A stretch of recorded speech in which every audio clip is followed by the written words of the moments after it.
membawa istrinya Siti Hajar dan anaknya Ismail ke Mekah. Terasa berat untuk melakukan hal itu. Bukan semata-mata harus berpisah dengan istri dan anak, tapi juga karena di Mekah pada waktu itu belum ada manusia satupun, tidak ada tumbuh-tumbuhan, binatang, bahkan air sedikit pun. Sesampainya di Mekah, datanglah perintah Allah untuk meninggalkan anak dan istrinya di sana. Tidak diberitahu berapa lama akan ditinggalkan, sehingga ketika itu Nabi Ibrahim memberikan kepada anak dan istrinya air beserta kurma sekedarnya saja. Kemudian naik di atas kendaraan, bersiap untuk pulang ke Palestina. Maka Hajar bertanya kepada Ibrahim, "Wahai Ibrahim, kenapa kau tinggalkan kami di sini?" Nabi Ibrahim diam saja. Diulangi pertanyaan tersebut sampai 3 kali. Nabi Ibrahim tetap diam saja. Lalu Siti Hajar pun bertanya, "Allahu amaraka bihada?" Apakah Allah yang perintahkan ini kepadamu? Hadirin sekalian, Nabi Ibrahim adalah seorang nabi. Tidak mungkin beliau lalai akan tanggung jawab seorang laki-laki terhadap anak dan istrinya. Ibrahim paham bahwasanya istri dan anaknya meskilah harus dilindungi, dicarikan nafkah dan lain sebagainya, tapi ini adalah perintah Allah. Dan Siti Hajar pun paham Ibrahim begitu berat menjalankan perintah ini, berpisah dengan anak istrinya, anak satu-satunya yang telah lama ditunggu kelahirannya selama 80 tahun. Maka Hajar bertanya kembali, "Allah amaraka bihada?" Apakah Allah yang perintahkan engkau untuk berbuat seperti ini? Lalu Nabi Ibrahim pun memandang ke langit dan mengucapkan Allah. Lalu Siti Hajar pun menghibur suaminya dan mengatakan, "Kalau begitu Allah tidak akan menyia-nyiakan kami." Bersikap berbaik sangka kepada Allah membuat Ibrahim dan Siti Hajar yakin bahwa tidak mungkin Allah Subhanahu wa Ta'ala punya maksud buruk dalam memerintahkan sesuatu. Haruslah kita sadari bahwa ketika Allah memerintahkan sesuatu, berarti Allah ingin mewujudkan kemaslahatan dan kebaikan. Dan sebaliknya, ketika Allah melarang sesuatu, itu berarti Allah ingin mencegah terjadinya kerusakan yang akan menimpa manusia. Dalam sebuah hadis, Rasul sallallahu alaihi wasallam bersabda, "La yamutanna ahadun minkum illa wa huwa yuhsinu dhanna billahi ta'ala." Janganlah salah seorang di antara kalian mati kecuali dalam keadaan berbaik sangka kepada Allah Subhanahu wa Ta'ala. Seorang muslim harus yakin bahwa apapun yang terjadi pada dirinya adalah ketentuan Allah. Dan ketentuan Allah pasti dan yakin akan Pondok Tahfiz Al-Quran Asuhan Almarhum Amal Hamzah SH di Luwuk Banggai menjadi saksi amal jariah. Intanmedia.com Luwuk Banggai, Sabtu tanggal 23 Mei tahun 2026. Pondok Tahfiz Al-Quran Asuhan Almarhum Amal Hamzah SH menjadi bukti nyata dedikasi dan kepedulian beliau dalam membangun generasi Qurani. Keberadaan Pondok Tahfiz ini tidak hanya sebagai tempat pembinaan para santri dalam menghafal Al-Quran, tetapi juga menjadi saksi amal jariah yang insya Allah terus mengalir bagi almarhum. Semasa hidupnya, almarhum Amal Hamzah dikenal sebagai sosok yang dermawan dan memiliki komitmen kuat dalam mendukung pendidikan keagamaan. Melalui Pondok Tahfiz ini, para santri dibina untuk mencintai Al-Quran, memperdalam hafalan, serta mengamalkan nilai-nilai Islami dalam kehidupan sehari-hari. Lantunan ayat suci Al-Quran dan doa-doa yang terus dipanjatkan oleh para santri akan menjadi cahaya penerang bagi almarhum di alam kubur, sekaligus menjadi amal yang tidak terputus dalam perjalanan menuju kehidupan yang kekal abadi di akhirat. Selain itu, keluarga besar dan masyarakat turut memanjatkan doa agar almarhum Amal Hamzah mendapatkan tempat terbaik di sisi Allah Subhanahu wa Ta'ala. Semoga segala dosa-dosanya diampuni dan seluruh amal kebaikannya dilipat gandakan oleh Allah Subhanahu wa Ta'ala. Keberadaan Pondok Tahfiz ini menjadi pengingat bagi kita semua akan pentingnya menanam amal kebaikan yang manfaatnya terus dirasakan, bahkan setelah seseorang wafat. Semoga almarhum Amal Hamzah SH, husnul khatimah dan senantiasa mendapatkan rahmat serta ridha Allah Subhanahu wa Ta'ala. Amin. Laporan wartawan Intanmedia.com Abdul Wahid Rega. Raja pun ditangkap untuk dijadikan persembahan dewa mereka. Tatkala raja akan dipenggal, salah seorang kaum Majusi melihat jari sang raja yang terpotong. Dan suatu persembahan, suatu kurban haruslah sempurna, sementara ada cacat di jari sang raja. Akhirnya sang raja pun tidak jadi dibunuh dan dilepaskan dalam keadaan hidup. Sang raja pun sangat gembira luar biasa. Ia segera teringat pembantunya yang dipenjarakan. Raja pun kembali ke istana dan membebaskan sang pembantu. Setelah ia terbebas, Maka ada satu pertanyaan yang masih mengganjal di hati sang raja. Ia pun bertanya kepada pembantunya, mengapa ketika kamu di penjara, kamu mengatakan al-khairu makhtarahullah, ketentuan Allah, takdir Allah itulah yang terbaik?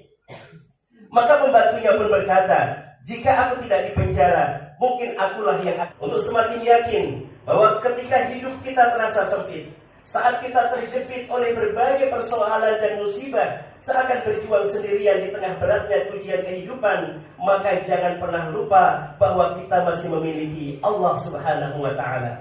Ada Allah yang masih melihat perjuangan kita. Ada Allah yang menyaksikan setiap air mata dan rintihan doa kita. Ada Allah yang tidak pernah meninggalkan hambanya. Dan ada Allah yang selalu siap mengulurkan pertolongannya untuk kita. Hari ini dunia juga sedang tidak baik-baik saja. Konflik dan peperangan berdampak pada kehidupan masyarakat. Harga bahan pokok naik, ekonomi terasa berat, dan banyak orang mulai cemas menghadapi kehidupan esoknya. Namun seorang mukmin tidak boleh kehilangan harapan.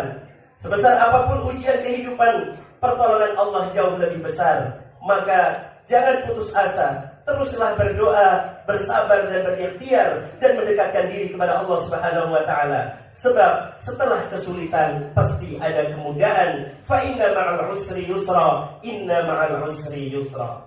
Allahu Akbar, Allahu Akbar, Allahu Akbar, walillahil hamd. Tidak banyak orang yang sukses melahirkan orang yang sukses pula. Berbeda dengan Nabi Ibrahim alaihissalam yang memiliki putra dua orang nabi, Nabi Ismail dan Nabi Ishak. Dari jalur Nabi Ismail terlahir Nabi kita Muhammad sallallahu alaihi wasallam, dan dari jalur Nabi Ishak terlahir seluruh nabi-nabi yang berasal dari Bani Israel yang jumlahnya ribuan orang nabi. Anak soleh hadirin sekalian merupakan aset untuk kedua orang tuanya. Rasul sallallahu alaihi wasallam bersabda, "Idza mata ibnu Adam, inqata'a 'amaluhu illa min thalathin."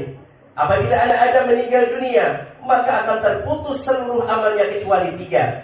Yang pertama, sedekah jariyah, sedekah jariyah. Aw ilmin yantafa'u bihi, atau ilmu yang bermanfaat. Aw waladin shalihin yad'u lahu, atau anak soleh yang mendoakan yang beriman. Ya Allah, sesungguhnya Engkau Maha Penyantun lagi Maha Penyayang. Rabbana ighfir lana dzunubana wa liwalidina warhamhum kama rabbawna shighara. Ya Allah, ampunilah dosa kami, dosa kedua orang tua kami. Sayangilah keduanya sebagaimana keduanya menyayangi kami di waktu kecil kami. Ya Allah, di sisa-sisa hidup kami ini, berikanlah kekuatan kepada kami untuk selalu berbakti dan menjadi anak yang soleh untuk ayah bunda kami. Jika mereka masih hidup, ya Allah, izinkanlah kami untuk berkhidmat dan melayani mereka dengan sebaik-baiknya di sisa-sisa usia hidup mereka. Jika mereka sedang sakit, ya Allah, berikanlah kesembuhan dan jadikan sakitnya sebagai penghapus dosa-dosa mereka. Namun, jika ayah bunda kami telah tiada, maka izinkanlah kami, ya Allah, untuk menjadi sisa-sisa kebaikan mereka yang terus-menerus menjadi ladang pahala dan penerang alam kubur mereka. Ya ampuni kedurhakaan kami kepada ayah bunda kami. Ya Allah, ya Rabbana, lindungilah negeri kami dari segala keburukan dan kejahatan. Jauhkan kami dan rakyat negeri ini dari kezaliman dan tipu daya. Anugerahkanlah untuk kami para pemimpin yang menegakkan keadilan, cerdas, bijaksana, ikhlas bekerja untuk kesejahteraan rakyatnya. Ya Allah, ya Rabbana, semua yang ada pada hari ini, yang ada pada kami hari ini, harta yang kami miliki, karir, jabatan, kesehatan, kebahagiaan, keluarga kami, semuanya itu adalah milik-Mu dan pemberian-Mu. Karuniakanlah kami, ya Allah, untuk menjadi hamba-hamba-Mu yang bersyukur. Tolonglah kami agar dapat menggunakan semua itu di jalan yang Engkau ridhoi. Ya Allah, sejukkanlah pandangan kami dengan kesolehan keluarga dan anak-anak kami. Jadikanlah mereka orang yang berguna bagi agama, nusa dan bangsa. Berkahi keluarga kami, ya Allah. Berkahi rezeki yang kami miliki, berkahi hidup kami, usia kami, dan jadikanlah akhir hidup kami dalam keadaan husnul khatimah.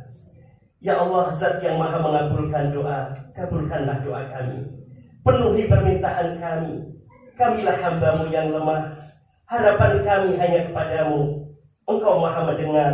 Engkau Maha sebaik-baik pemberi yang diharap. Rabbana atina fid dunya hasanah wa fil akhirati hasanah wa qina adzabannar. Walhamdulillahi rabbil alamin. Assalamualaikum warahmatullahi wabarakatuh. Salat Idul Adha 1447 Hijriah di Masjid Nurul Amaliyah, Kompleks Rujak Bupati Goa berlangsung tertib dan hikmat. Intangmedia.com Goa, Rabu tanggal 27 Mei tahun 2026. Pelaksanaan Salat Idul Adha 1447 Hijriah yang berlangsung di Masjid Nurul Amaliyah, Kompleks Rumah Jabatan Bupati Goa Beringin, pada Rabu tanggal 27 Mei tahun 2026 berjalan lancar, aman, tertib dan penuh hikmat. Sejak pagi hari, warga Kelurahan Tombolo Kecamatan Somba Opo, khususnya masyarakat RW 02 RT 03, telah berbondong-bondong menuju masjid untuk melaksanakan Salat Idul Adha bersama. Antusiasme masyarakat terlihat sangat tinggi dalam menyambut Hari Raya Kurban tahun ini. Salah seorang warga yang enggan disebutkan namanya mengatakan bahwa momentum Idul Adha menjadi sarana untuk meningkatkan keimanan dan ketakwaan kepada Allah Subhanahu wa Ta'ala sekaligus meneladani kisah pengorbanan Nabi Ibrahim alaihi salam dan Nabi Ismail alaihi salam. Melalui perayaan Idul Adha ini, kami berharap keimanan dan ketakwaan semakin meningkat serta dapat meneladani keikhlasan dan pengorbanan Nabi Ibrahim alaihi salam bersama putranya Nabi Ismail alaihi salam, ujarnya kepada media ini. Pada pelaksanaan Salat Idul Adha tersebut, yang bertindak sebagai khatib adalah Dr. Fathul Ulum LC, M.A., sementara imam dipimpin oleh Saparudin SPD MPD. Dalam khutbahnya, Dr. Fathul Ulum LCM, A menyampaikan bahwa manusia diciptakan sebagai makhluk mulia yang memiliki peran besar dalam sejarah kehidupan dan peradaban dunia. Ia mengajak jamaah untuk mengenang kembali kisah Nabi Ibrahim alaihi salam dan Nabi Ismail alaihi salam yang penuh dengan nilai keikhlasan, pengorbanan, serta ketaatan kepada Allah Subhanahu wa Ta'ala.